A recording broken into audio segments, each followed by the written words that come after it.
네, 교 대표입니다. 오늘 낮에 상담하다가 이런 질문이 거의 한 세 번 정도 동일하게 나왔던 것 같은데, 가점 확보하는 게 예비 창업 패키지 합격에 영향을 얼마나 미치느냐, 가점 확보가 필수냐, 이런 질문이 나왔어요. 음, 진짜 어떤가요? 그 질문도 정말 매년 단골로 물어보시는 것 같아요. 맞아요. 이제 많은 대표님들 그 질문 하시고, 네. 가점에 대해서, 저는 왜 그런지 모르겠지만, 가점에 대해서 굉장히 다들 신경들을 많이 쓰시는 것 같아요.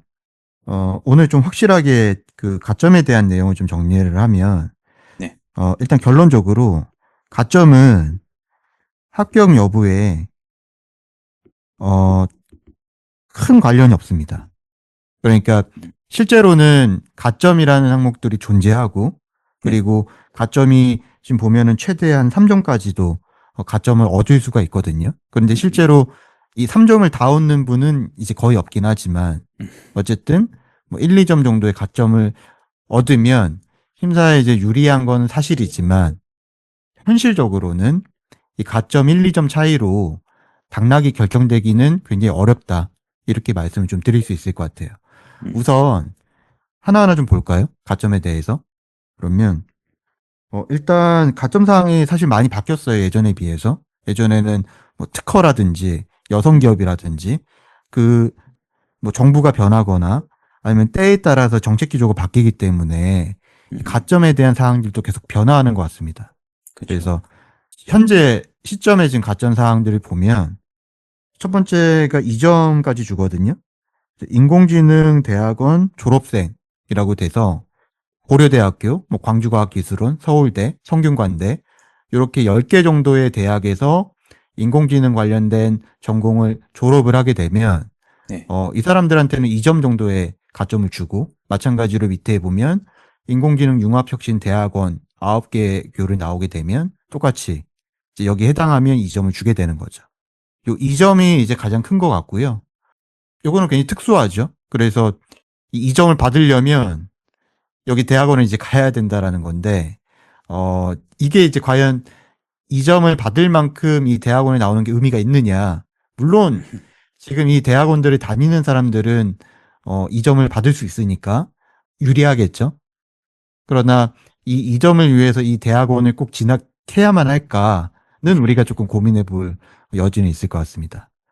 밑에 이제 다른 가점 사항들이 또 세 개가 있는데요. 두 번째는 공고의 기준, 정부 주관, 전국 규모 창업 경진대회 장관급 이상 본격 수상자라고 되어 있고, 요거 이제 1점이라고 되어 있네요. 음. 그런데 생각보다 창업 경진대회 장관급이 많진 않아요. 음. 그래서 이 숫자가 많지는 않을 겁니다. 이 가점을 받는 사람들이. 그리고 약간 러프한 부분은 기후테크 분야 창업 예정인 자인데, 요거는 기후테크, 환경과 관련돼서 재생에너지, 에너지 산업, 탄소 에너지, 혹은 밑에 있는 카본과 관련된 부분, 음. 에코테크라고 해서 재활용이나 자원 순환, 그리고 음. 푸드테크, 지오테크라 그래서 우주 기상이나 기후 적응과 관련된 것들, 이런 지금 나와 있는 기술 분야의 창업을 예정하고 있다면 이 분야에 대한 사업 계획을 제시하는 것만으로도 가점을 좀 주겠다라는 거죠. 음. 그런데 지금 보시면 아시겠지만 여기 나와 있는 사업 분야들이 좀 평범하진 않잖아요. 네. 굉장히 특수한 사업 분야이고 그래서 사실은 이 부분에 해당하는 사람들도 사실 많지는 않을 것 같아요. 뭐 음. 그렇지만 어쨌든 이 기후테크 분야의 창업을 예정하는 사람들은 1점을 주니까 음. 이거는 굉장히 손쉽게 받을 수 있는 가점이라고 볼 수 있고요. 마지막 가점 사항으로는 1인 창조기업 지원센터에 추천을 받은 입주기업인데 이거는 그 지원센터에 실제로 입주를 해서 추천서를 받아야 돼요.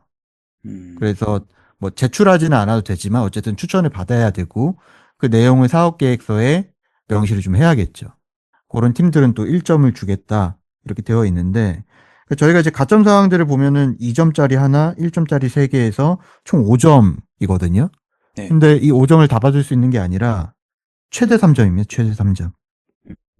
그래서 실제로는 이제 1점에서 3점 정도가 되는 거죠. 가점을 확보했을 경우에 네네. 그러면 최대 3점까지니까 이 가점이 있었을 경우에 당락이 바뀌지 않겠는가라고 이제 물어보신 거잖아요. 그쵸. 그런데 그렇게 말씀하시는 멘토들도 있다고 저는 들었어요. 근데 제가 지금까지 10년 이상 사업들을 바라보면서 가점 가지고서 당락이 결정된 어떤 그 사례들은 한 번도 보지 못했습니다. 음, 왜냐하면 이게 그 심사 항목 구조의 그 특성인데요. 우리가 지금 보면 심사가 항목이 몇 개죠? 항목이 크게 4개죠. 네. 항목이 4개인데 뭐냐면은 첫 번째가 문제인식이 있고 이 네. 문제인식이 최소 점수가 18점에서 30점까지입니다.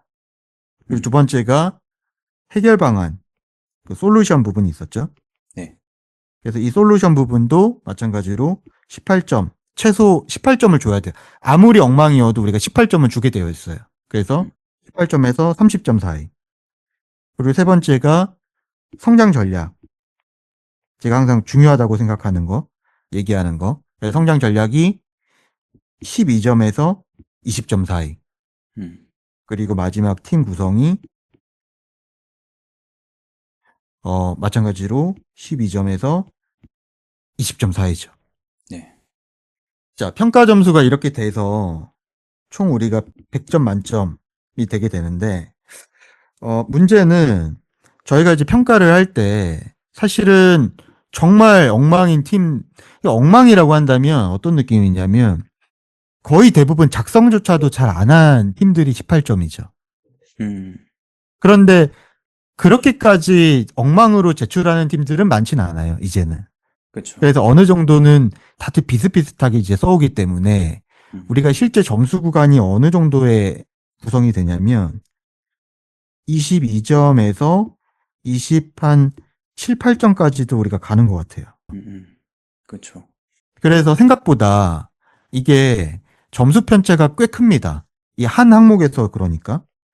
그러면 여기서도 그러고 여기서도 그러고 3번에서도 그러고 4번에서도 그렇게 되면 보통 팀들 간의 그 합격선이 뭐 예를 들어서 합격에 가까운 팀들 같은 경우에는 우리가 80점 이상으로 좀 맞추는 경향들이 좀 있죠. 80에서 90 사이를 맞추게 되고 합격에 가깝지 않은 팀들은 아예 우리가 65점에서 75점 사이로 맞추는 경향들이 좀 있죠. 음, 그래서 아예 이제 이 불합격하는 팀들과 합격하는 팀들의 점수 구간이 좀 다르고 음, 음, 합격하는 팀들 같은 경우는 우리가 뭐 80에서 90 사이를 주게 되는데 이 가점이 큰 영향을 주지 않는다라는 거예요. 결과적으로 봤을 때. 3점도 많지 않다라고 제가 말씀드렸었고 거의 한 2점 정도가 해당하게 되는데 이 1점에서 2점 정도 이 1, 2점의 가점 정도로는 저희가 당락이 결정되는 것들이 많지는 않습니다. 그래서 음, 가점 질문을 하셨는데 가점을 꼭 확보해야만 합격이 필수인가요? 라고 했을 때 제 답은 합격에 큰 영향을 주지 못한다. 오히려 지금 점수 채점 말씀드렸듯이 이 각각의 항목들에 대한 평가가 오히려 훨씬 더 중요해요. 그래서 음, 차라리 이 가점에 힘쓸 바에는 4개 항목을 평가하는 사업 계획서에 훨씬 더 많은 정성을 좀 쏟고 훨씬 더 좀 전략적으로 이 부분을 작성해서 평가 점수를 훨씬 더 좀 잘 받는 게 그게 또 유리하지 않을까. 합격에 실질적으로 도움이 되지 않을까. 이렇게 좀 말씀을 드릴 수 있겠습니다. 그러면 이 가점이 합격에 영향을 미치지 않으면 실제로 가점은 어디에 영향을 미치는 걸까요? 가점이 실제 평가 점수에 플러스가 돼서 합격선의 당락을 바꾸는 데는 큰 의미는 없어요. 네. 말씀드린 것처럼. 다만 가점 사항을 적게 되면 저희가 가점에 대한 내용들을 어쨌든 체크하게는 되어 있거든요. 심사위원들이. 음, 그러면서 일단 눈으로 확인을 하는 데는 영향을 좀 줍니다. 그래서 음, 그 사항들을 보면서 심사위원들의 인식에 편견을 주는 데는 영향을 좀 미치죠. 예를 들면 인공지능과 관련된 사업을 제안했는데 인공지능과 관련된 대학원을 졸업했다고 한다면, 이 사람은 뭔가 그 분야에 대한 전문성을 갖고 있는 거잖아요. 그러면 가점 자체는 얼마 되지 않지만 우리가 평가를 할 때 팀 구성에 보면 그 대표자의 역량이 들어가거든요. 그래서 이 대표자의 역량에 이 사람은 관련된 분야에 대한 기술 전문성과 경험을 갖고 있구나라고 해서 이 팀 구성에 대한 평가 점수가 조금 높게 우리가 판단하는 경향들이 조금 보일 수 있죠. 그리고 뭐 그게 아니라 뭐 창업 경진대회 장관상 이상의 훈격자라든지 혹은 1인 창조기업의 지원센터에 추천을 받았다든지 그런 내용들을 보고서 심사위원들이 그래도 이 팀은 예비 창업자임에도 불구하고 뭔가 사업과 관련된 노력들을 굉장히 많이 해왔고 특히나 그런 수상을 받고 추천을 받았다라는 거는 어떻게 보면 인정을 받았다라는 거잖아요. 그쵸. 그 실력을 인정받았기 때문에 정당성이라고 저희가 평가를 하거든요. 그 사업을 해야만 하는 정당성, 그리고 그 사업이 추진되어야만 한다라는 정당성, 이 정당성에 대해서 어느 정도 확보가 되어 있구나라고 우리가 생각을 하고 뭐 심사를 할 때 그런 것들을 좀 반영하는 경향들이 심사위원들한테 보일 수 있는 거죠. 음, 그리고 이건 심사 과정에서 영향을 미치는 건 아니지만 네. 가점 사항을 적어서 내게 되면 이제 만약에 그 팀이 합격을 하게 돼서 지원금을 받게 되면 그 이후에 지원 과정에서는 가점 사항에 대한 영향이 약간 있습니다. 이게 뭐냐면 어, 그 가점 사항을 적어서 냈잖아요.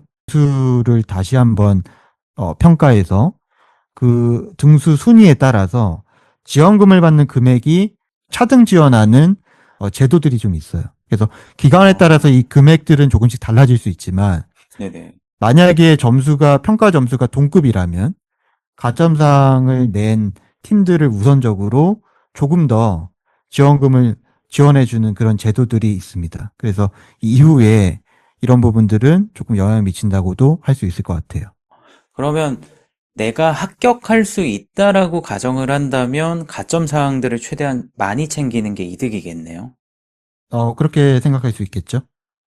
다만 이러한 가점들이 심사 과정에서는 큰 영향을 안 주기 때문에 대표님들도 준비하실 때 이 가점 때문에 너무 큰 스트레스 안 받으셔도 될 것 같습니다.